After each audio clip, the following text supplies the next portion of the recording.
Welcome back to Fox and Friends. Texas Governor Abbott issuing a new executive order restricting transportation of migrants who may be at risk of spreading coronavirus. Now, Attorney General Merrick Garland is threatening Texas with legal action in a letter to the governor, writing, "The order is both dangerous and unlawful. It violates federal law in numerous respects, and Texas cannot lawfully enforce the executive order." Is this setting a double standard for COVID precautions? Well, we're going to ask host of Justice with Jeanine, Justice with Judge Jeanine Pirro. Always such an honor to be on with you, Judge. So tell me what you think of this, because this seems like a pretty mild thing to say, hey, maybe we shouldn't let illegals with COVID go through Texas.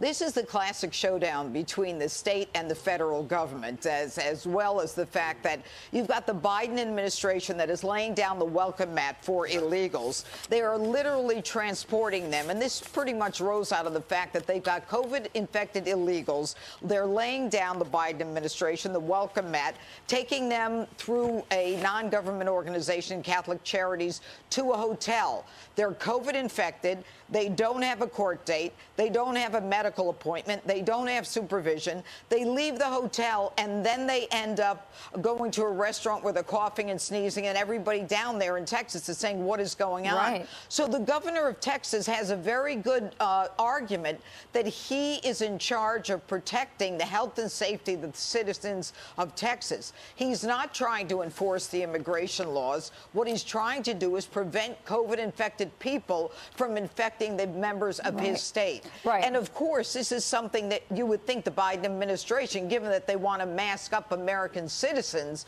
would at least be understanding about. And it's still, the AG says this is dangerous for Governor Abbott to do that.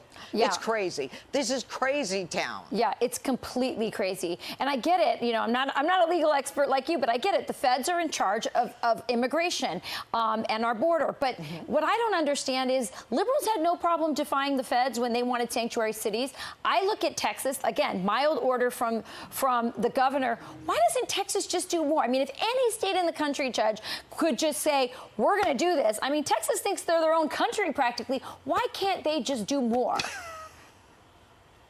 Well, why can't Texas do more? I mean, because the federal government wants illegals in the country. And that's what this is all about. If they have to stop a governor from performing his lawful duty of protecting the health and safety of his citizens, and, you know, it is evident that they're not interested in the reality, the data, Dr. Sapphire just talked about it, you know, then the end game here is to make sure that that we have to wear masking people in Congress. It's crazy. This is absolutely crazy. We're going to talk about it this weekend on my show. I'm doing an investigation of the Delta variant. I'm also talking about the fact that what parents need to know by a high-ranking DEA official of how much danger their kids are in with fentanyl crossing the border, a lot of it made in China. This is a takedown of America, and we're letting it happen. Well, that's or the Biden administration is. Well, Justice with Jeanine is always must-see TV, especially this week. Thanks for joining us, Judge. Thank you.